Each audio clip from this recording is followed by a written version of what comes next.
जय हिंद दोस्तों, स्वागत है आप सभी का आपके अपने यूट्यूब चैनल पर। देखिए दोस्तों, क्लास 10th वालों के लिए वेरी इंपॉर्टेंट वीडियो आ चुके हैं। दोस्तों देखिए, क्लास 10th में जो बच्चे पढ़ते हैं उनके लिए देखिए वेरी इंपॉर्टेंट वीडियो आ चुके हैं। दोस्तों हिंदी का है, देखिए हमारा हिंदी का 2026 बोर्ड एग्जाम के लिए 2026 में बोर्ड एग्जाम जो होने वाला है उसके लिए देखिए सभी महत्वपूर्ण प्रश्न बताए जाएंगे। इसमें सभी महत्वपूर्ण प्रश्न बताए जाएंगे। दोस्तों देखिए सभी एमसीक्यू क्वेश्चन बताए जाएंगे। इसमें जो महत्वपूर्ण क्वेश्चन हर बार बोर्ड एग्जाम में आते हैं, तो आप लोग देख लीजिए, वीडियो को अंत तक जरूर देखिए क्योंकि वेरी इंपॉर्टेंट क्वेश्चन है दोस्तों और सभी के सभी महत्वपूर्ण हैं। तो चलिए शुरू करते हैं। देखिए पहला क्वेश्चन हमारा क्या है। देखिए दोस्तों, यहाँ पे महादेवी वर्मा की रचना है। महादेवी वर्मा की रचना है। महादेवी वर्मा की रचना कौन सी है? गुंजन है या फिर नीरजा है या फिर गीतिका या फिर झरना? तो महादेवी वर्मा की जो रचना है दोस्तों कौन सी है?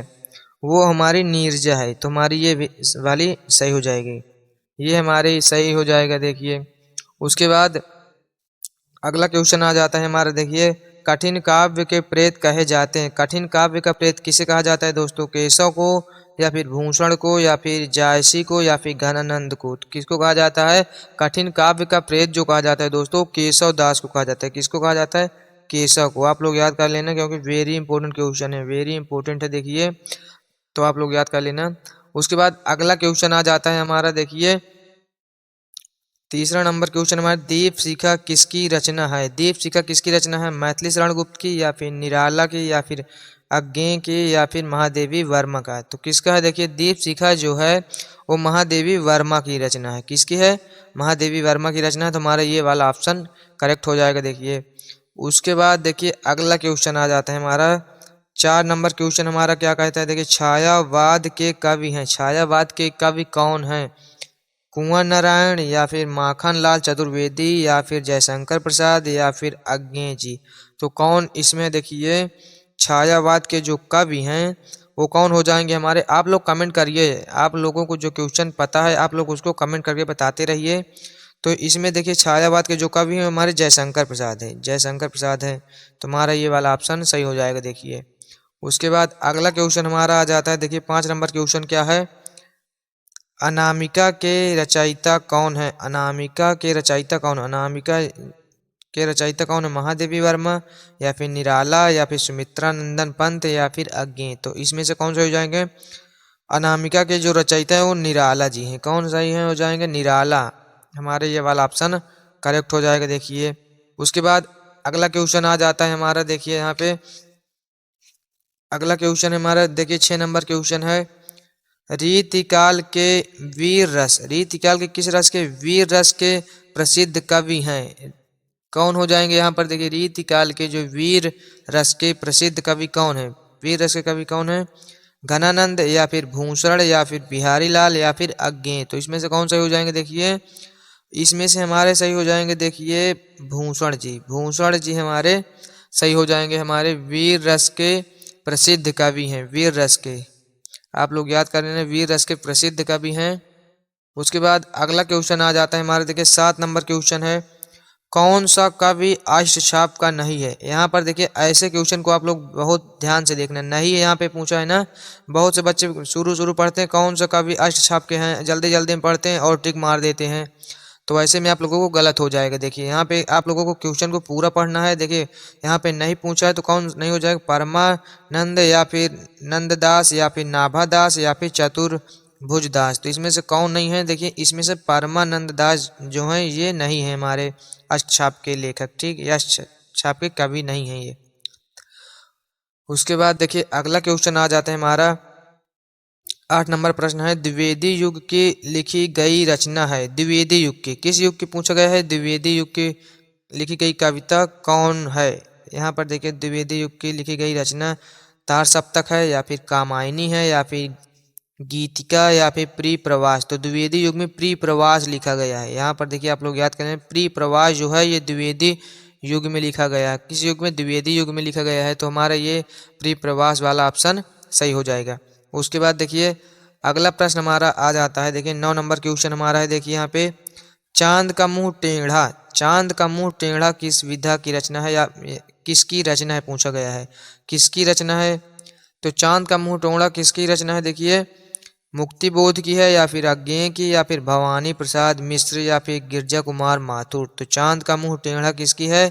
मुक्ति बोध की है, मुक्ति बोध की है। तुम्हारा ये वाला ऑप्शन सही हो जाएगा। देखिए ऐसे ही आप लोगों को क्वेश्चन पूछा जाएगा और आप लोग अच्छे से पढ़कर जाना है आप लोगों को। उसके बाद 10 नंबर क्वेश्चन हमारा देखिए, भक्ति काल की रचना है। भक्ति काल की रचना कौन है? साकेत है या फिर विनय पत्रिका या फिर लाहर या फिर प्रेम माधुरी। तो भक्ति काल की रचना जो है विनय पत्रिका है। विनय पत्रिका कब की है?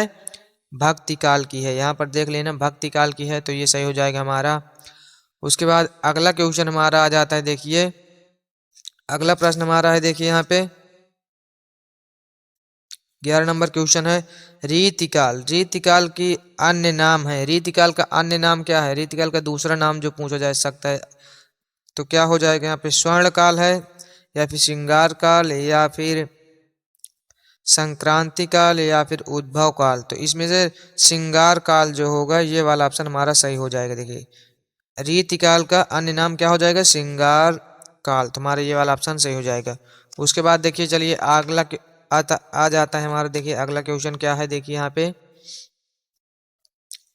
12 नंबर क्वेश्चन है हमारा। देखिए परमाल रासो किस काल की रचना है? परमाल रासो किस काल की रचना है? देखिए यहाँ पे आदिकाल या फिर भक्ति काल या फिर रीतिकाल या फिर आधुनिक काल। तो परमाल रासो जो रचना है दोस्तों वो हमारी आदिकाल की रचना है। कब की है? आदिकाल की रचना है। तो हमारा ये वाला ऑप्शन सही हो जाएगा। देखिए उसके बाद अगला क्वेश्चन हमारा आ जाता है 13 नंबर प्रश्न हमारा है, श्रृंगार रस का स्थायी भाव। श्रृंगार रस का स्थायी भाव क्या हो जाएगा? रति होगा या फिर शोक होगा या फिर भय होगा या फिर हास होगा।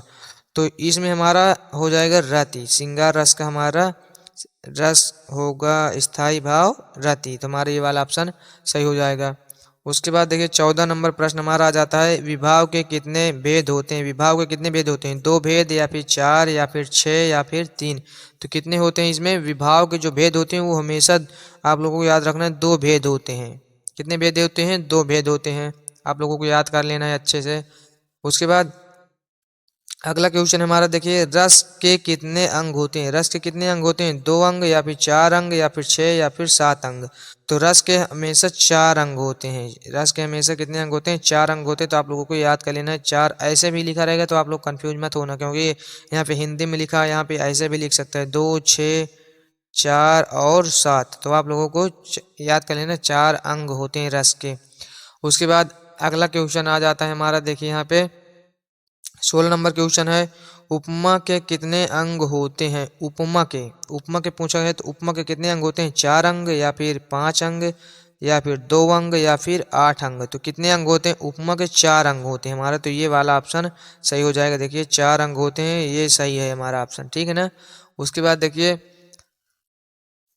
17 नंबर क्वेश्चन हमारा आ जाता है, पीपर पात सरिस मंडोला। पीपर पात सरिस मंडोला में कौन सा अलंकार है? अलंकार पूछा है। तो पीपर पात सरिस मंडोला में कौन सा अलंकार है? रूपक अलंकार, उपमा अलंकार या फिर श्लेष अलंकार या फिर उत्प्रेक्षा अलंकार। तो इसमें से कौन सा सही हो जाएगा? इसको आप लोग कमेंट करके बताइए।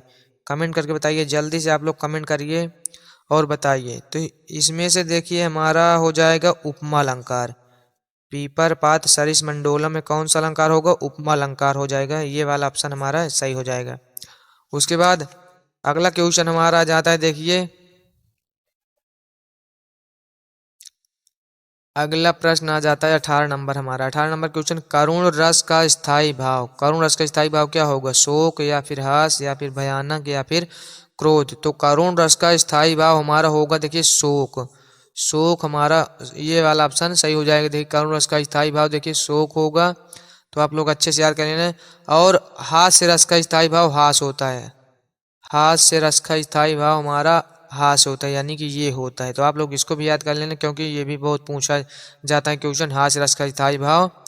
उसके बाद अगला आ जाता है देखिए हमारा 19 नंबर क्वेश्चन है, प्रति प्रति सुन उकसही अकुसाही देख दशा हरिगन मुस्काही में कौन सा रस पूछा गया? इसमें देखिए रस पूछा गया, उसमें अलंकार पूछा गया था। उसमें अलंकार पूछा गया था, इसमें क्या पूछा गया है? रस पूछा गया है। तो ऐसे ही क्वेश्चन आप लोगों को देखिए पूछा जाएगा। देखिए शोक रस है या फिर क्रोध रस या फिर वीर रस या फिर हास्य रस। तो यहाँ पर देखिए किसकी बात है, प्रति प्रति शून्य उकसई अकुसाही देख दशा हरिगन मुस्काही, मतलब मुस्कुराने की बात हो रही है। तो इसमें जाहिर सी बात है हा से रस होगा। हंसी पे जहाँ पे हंसी का भाव उत्पन्न हो वहाँ पे हा से रस होता है। आप लोगों को मैं रस भी पढ़ा दूंगा, अलंकार भी पढ़ा दूंगा। देखिए अलंकार और सोरठा हो जाएगा हमारा, सोरठा दोहा हो जाएगा हमारा, ये सभी आप लोगों को मैं पढ़ा दूंगा, तो आप लोग टेंशन मत करना। उसके बाद अगला क्वेश्चन हमारा आ जाता है, रोला में कितने चरण होते हैं। रोला में कितने चरण होते हैं, 4 चरण या फिर 2 चरण या फिर 6 चरण या फिर 8 चरण। तो रोला में हमारे याद रख लेना 4 चरण होते हैं। कितने चरण होते हैं, 4 चरण होते हैं। ये आप लोगों को सभी को मैं पढ़ा दूंगा, रोला दोहा सोरठा अलंकार और रस मैं आप लोगों को सभी के सभी को पढ़ा दूंगा। आप लोग अच्छे से याद कर लेना, टेंशन मत कर लेना। तो जय हिंद, मिलते हैं फिर किसी नेक्स्ट वीडियो में। जय हिंद, जय भारत।